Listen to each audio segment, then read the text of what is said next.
खुदा च तुहाडी सलामती होवे। मैं नवीद मसीह अज ऐसे बच्चों के कोल असीं आए हाँ ਜਿਹੜੇ ਯਤੀਮ ਨੇ, ਨਾ ਮਾਂ ਹੈ ਨਾ ਪਿਓ ਹੈ, ਖੁਦ ਮਜ਼ਦੂਰੀ ਕਰਕੇ ਆਪਣਾ ਪੇਟ ਪਾਲ ਰਹੇ ਨੇ। ਕਰਜ਼ੇ ਤੇ ਵੀ ਥੋੜੇ ਪੈਸੇ ਦੇਣੇ ਨੇ, ਇੱਥੇ ਭੱਠੇ ਦੇ ਇਹਨਾਂ ਨੇ ਕੁਝ ਪੈਸੇ ਦੇਣੇ ਨੇ। ਲੇਕਿਨ ਇਸ ਟਾਈਮ ਜਿਹੜੀ ਅਹਿਮ ਗੱਲ ਹੈ, ਇਸ ਬੇਟੀ ਦੀ ਸ਼ਾਦੀ ਹੈ ਚੜ੍ਹਵੇਂ ਮਹੀਨੇ ਦੀ 12 ਤਰੀਕ ਨੂੰ। ਬੇਟਾ ਕਿਦੋਂ ਸ਼ਾਦੀ ਹੈ?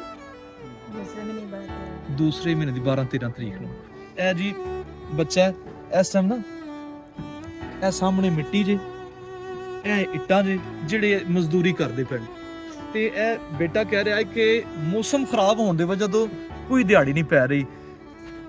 ਇੱਥੇ ਤੁਹਾਨੂੰ ਕਿੰਨੀ ਦਿਹਾੜੀ ਮਿਲਦੀ ਹੈ ਤੇ ਕਿਦਾਂ ਦਾ ਮੌਸਮ ਖਰਾਬ ਹੋਇਆ ਹੈ? ਕੁਛ ਸ਼ਾਇਦ ਤੁਹਾਨੂੰ ਮਿਲੀ ਵੀ 500-600 ਹੀ ਪੈਂਦੀ ਨਾ, ਕੁਛ ਐਚਾ ਇਸ ਤਰ੍ਹਾਂ ਮਿਲਦੀ ਨਾ। ਮਾਂ ਪਿਓ ਮਰੇ ਨੂੰ ਕਿੰਨੀ ਦੇਰ ਹੋ ਗਈ? ਉਹਨਾਂ ਨੂੰ 17-18 ਸਾਲ। 18 ਸਾਲ ਹੋ ਗਏ। ਹਾਂਜੀ। ਛੋਟੇ ਛੋਟੇ ਸਨ ਬੱਚੇ ਜਦੋਂ ਇਹਨਾਂ ਦਾ ਮਾਂ ਪਿਓ ਫੌਤ ਹੋਇਆ।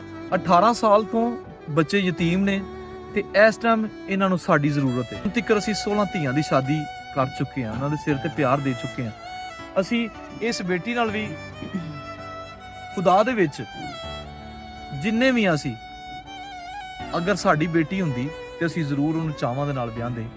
ਇਸ ਟਾਈਮ ਕੰਮ ਨਹੀਂਗਾ ਤੇ ਉਹ ਸਾਡੇ ਸਾਰਿਆਂ ਅੱਗੇ ਰਿਕਵੈਸਟ ਕਰ ਰਿਹਾ ਕਿ ਜ਼ਰੂਰ ਮੇਰਾ ਇਸ ਕੰਮ ਦੇ ਵਿੱਚ ਸਾਥ ਦਿੱਤਾ ਜਾਏ ਤਾਂ ਕਿ ਮੈਂ ਆਪਣੀ ਭੈਣ ਨੂੰ ਬਾਇਜ਼ਤ ਤਰੀਕੇ ਨਾਲ ਵਿਆਹ ਸਕਾਂ। ਬੜੇ ਸਾਰੇ ਐਸੇ ਭਰਾ ਭੈਣਾਂ, ਐਸੇ ਮੇਰੇ ਦੋਸਤ ਜਿਹੜੇ ਮੈਨੂੰ ਦੇਖ ਰਹੇ ਨੇ, ਇਸ ਨੇਕ ਕੰਮ ਦੇ ਵਿੱਚ ਸਾਡਾ ਸਾਥ ਦੇਣਾ ਤਾਂ ਕਿ ਅਸੀਂ ਇਹ ਬੇਟੀ ਨੂੰ ਬਾਇਜ਼ਤ ਤਰੀਕੇ ਨਾਲ ਦੂਸਰੇ ਮਹੀਨੇ ਦੀ 12 ਤਰੀਕ ਨੂੰ ਇਹਦੇ ਘਰ ਘੱਲ ਸਕੀਏ।